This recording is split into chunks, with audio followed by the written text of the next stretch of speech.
नमस्कार बंधुरा गौरीर किचेने सबाइके स्वागत। आज के आमी बानाबो टमेटोर चाटनी रेसिपि। निरामिष दिन होक किंबा आमिष दिन शेष पाते एकटु चाटनी होले खावाटा किन्तु दारुण हय। चलुन ताहले झटपट करे देखे निई आजकेर एई रेसिपि। टमेटोर चाटनी बानानोर जन्य आमी एखाने 500 ग्राम टमेटो निये नियेछि। अन्यदिके कड़ाइये दिये दिচ্ছি खुबই सामान्य परिमाणे सर्षेर तेल। तेलटा गरम हয়ে এলে একটা শুকনো লঙ্কা এবং হাফ টি স্পুন পাঁচফোড়ন সম্বার দিয়ে দিলাম। পাঁচফোড়নটা ফুটে উঠলেই কেটে রাখা টমেটোগুলো ছেড়ে দেব। দিয়ে দেব হাফ টি স্পুন নুন। নুনটা কিন্তু অবশ্যই এই সময়ে দিয়ে দেবেন, তাহলে টমেটোটা খুব সহজেই গলে যায়। আর টমেটোর চাটনিতে সামান্য পরিমাণে একটু নুন দিলে খেতে ভালো হয়। এবারে সব কিছুকে ভালোভাবে নেড়েচেড়ে নিয়ে মিশিয়ে নেব এবং 10 মিনিটের জন্য হাই ফ্লেমে টমেটোগুলোকে সেদ্ধ করে নেব। 10 মিনিট পরে ফিরে এলাম। দেখুন বন্ধুরা, টমেটোটা খুব ভালোভাবে কিন্তু সেদ্ধ হয়ে গিয়েছে। যে টমেটোগুলো এখনো বড় রয়েছে সেগুলো খুন্তি দিয়ে এইভাবে করে দেবেন যাতে ভালোভাবে মিশে যায়।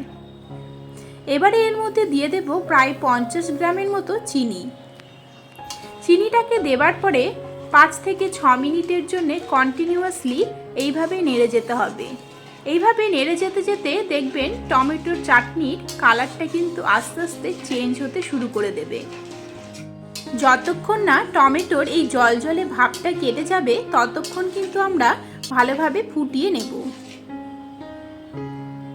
প্রায় 6 মিনিট পরে ফিরে এলাম। দেখুন বন্ধুরা, টমেটোটা কিন্তু আগের থেকে অনেকটা গাঢ় হতে শুরু করে দিয়েছে।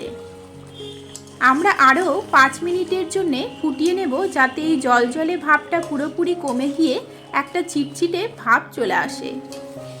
দেখুন এবারে টমেটোটা একদম গাঢ় থকথকে চিটচিটে একটা ভাব চলে এসেছে, কোনো জলজলে ভাব নেই।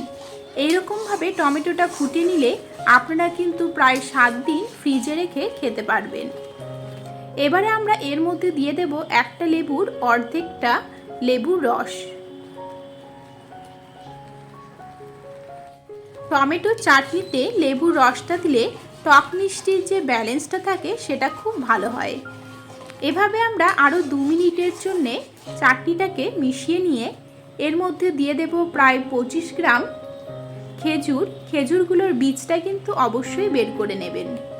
দিয়ে দেব 25 গ্রাম কাজু বাদাম।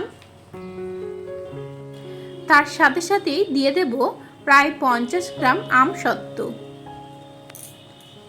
এবারে সব কিছুকে মিশিয়ে নেব এবং আরও 5 মিনিটের জন্য ফুটিয়ে নেব। 5 মিনিটের জন্য ফুটিয়ে নিলেই দেখবেন খেজুরটা যেরকম গলতে শুরু করে দেবে ঠিক তেমনই কিন্তু আমসত্ত্বটাও অনেকটা গলে যাবে। তবে খুব বেশি ফুটিয়ে নেবেন না, আমসত্ত্বটা পুরোপুরি গলে গেলে খেতে কিন্তু ভালো লাগে না।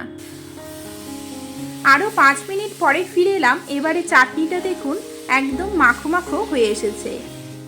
এবারে আমি কিন্তু আর বেশি ফোটাবো না, নামিয়ে ঠান্ডা করে নেব, তারপরেই পরিবেশন করব। তাহলে বন্ধুরা, আজকের এই টমেটো চাটনি রেসিপিটি আপনাদের কেমন লেগেছে আমাকে অবশ্যই কমেন্ট করে জানাবেন।